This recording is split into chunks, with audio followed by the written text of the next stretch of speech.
तो अब हम लोग देखेंगे कि प्रॉपर्टीज़ ऑफ मैग्नेट, यानी कि मैग्नेट के गुण कौन कौन से हैं।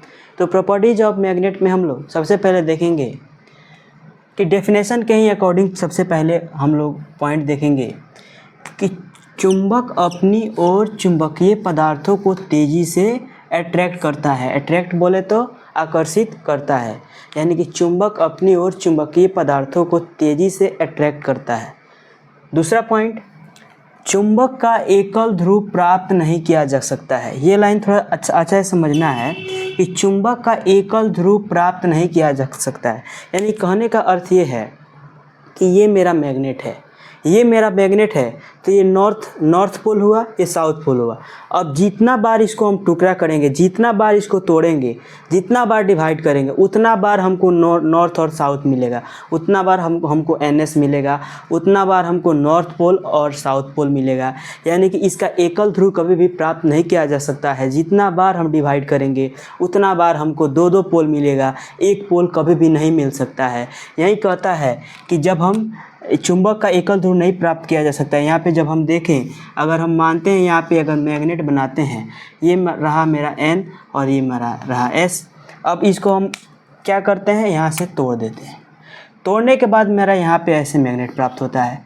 अगर हम इसको N रखें, अगर हम इसको S रखें, फिर यहाँ पे तोड़ेंगे तो यहाँ पे फिर एक और छोटा सा मैग्नेट प्राप्त होगा, ये N हो गया S। ऐसे 1000 बार भी तोड़ेंगे तो हमको एकल ध्रुव कभी भी प्राप्त नहीं हो सकता है। कभी भी हमको दो पोल ही प्राप्त होगा, एक नॉर्थ पोल और एक साउथ पोल। समझ में आया। अब हम लोग तीसरा पॉइंट देखते हैं कि चुंबक समान ध्रुवों के बीच विकर्षण उत्पन्न करता है। चुंबक समान ध्रुवों के बीच विकर्षण उत्पन्न करता है। जैसे हम जब मैग्नेट लेते हैं और मैग्नेट को जब हम लोग दो पार्ट में तोड़ते हैं, जैसे हमने पीछे समझाया कि चुंबक को कभी भी हम एकल ध्रुव प्राप्त नहीं कर सकते हैं। यानी कि जितना बार 1000 बार अगर एक छोटे से चुंबक को डिवाइड करेंगे तो उसमें हम लोग को दो पोल ही प्राप्त होगा, एक नॉर्थ पोल और एक साउथ पोल। और यहाँ पे कह रहा है कि चुंबक समान ध्रुवों के बीच विकर्षण उत्पन्न करता है। यानी ये कहने का अर्थ ये है कि चुंबक जब यहाँ पे अगर हम ये दो चुंबक रखते हैं, ये मान के चले ये मेरा एक चुंबक था, इसको हमने डिवाइड किया दो पार्ट में, इसमें भी मेरा ये N होगा, ये S होगा, इसमें भी मेरा ये N होगा, S होगा। N बोले तो नॉर्थ पोल, S बोले तो साउथ पोल, यानी कि उत्तरी ध्रुव और दक्षिणी ध्रुव। तो जब हम ये मेरा साउथ पोल होता है, साउथ पोल हम इसको मानते हैं समझाने के लिए, और पीछे वाले भाग को हम नॉर्थ पोल मानते हैं।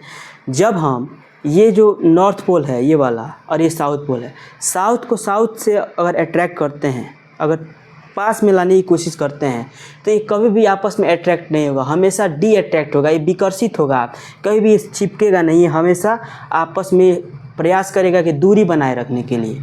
सेम इसके बाद चौथा पॉइंट मेरा है कि चुंबक असमान ध्रुवों के बीच आकर्षण उत्पन्न करता है। अब यहाँ पे समझने वाली बात यह है कि जब समान ध्रुव रहा मेरा, या तो SS हो या फिर NN हो, अगर NN को भी जोड़ेंगे तो ये आपस में डी अट्रैक्ट होगा, SS को भी जोड़ेंगे तो ये आपस में डी अट्रैक्ट होगा। लेकिन जब हम इसके अपोजिट जाते हैं, अब अपोजिट डायरेक्शन में जाते हैं, अपोजिट डायरेक्शन नहीं, अपोजिट इसके जाते हैं, जैसे हम यहाँ पे ये S हो और N हो, और जब S N को हम आपस में पास में लाएंगे या फिर इसको थोड़ा सा भी आपस में लाने पे ये हमेशा अट्रैक्ट हो जाएगा। तो यहाँ पे चौथा पॉइंट यही कहता है कि चुंबक जो होता है असमान ध्रुवों के बीच आकर्षण उत्पन्न करता है। यानी कि जब भी असमान ध्रुव होगा वो आपस में अट्रैक्ट हो जाएगा, आसानी से अट्रैक्ट हो जाएगा।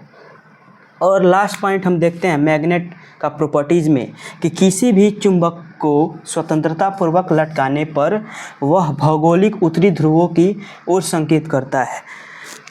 अच्छा, हम किसी भी चुंबक को स्वतंत्रता पूर्वक अगर लटकाते हैं तो वह भौगोलिक उत्तरी ध्रुव की दिशा की ओर संकेतित करता है। यानी कहने का अर्थ ये है, भौगोलिक उत्तरी ध्रुव दिशा मेरा क्या है, NS है। तो जब भी हम स्वतंत्रता पूर्वक अगर किसी मैग्नेट को लटकाते हैं, अगर स्वतंत्रता पूर्वक हम किसी मैग्नेट को लटकाते हैं तो हमेशा भौगोलिक उत्तरी ध्रुव दिशा की ओर संकेतित करता है। यानी कि कुल मिलाकर मेरा मैग्नेट का प्रॉपर्टीज़ पाँच है। इतना काफ़ी है आने वाले बोर्ड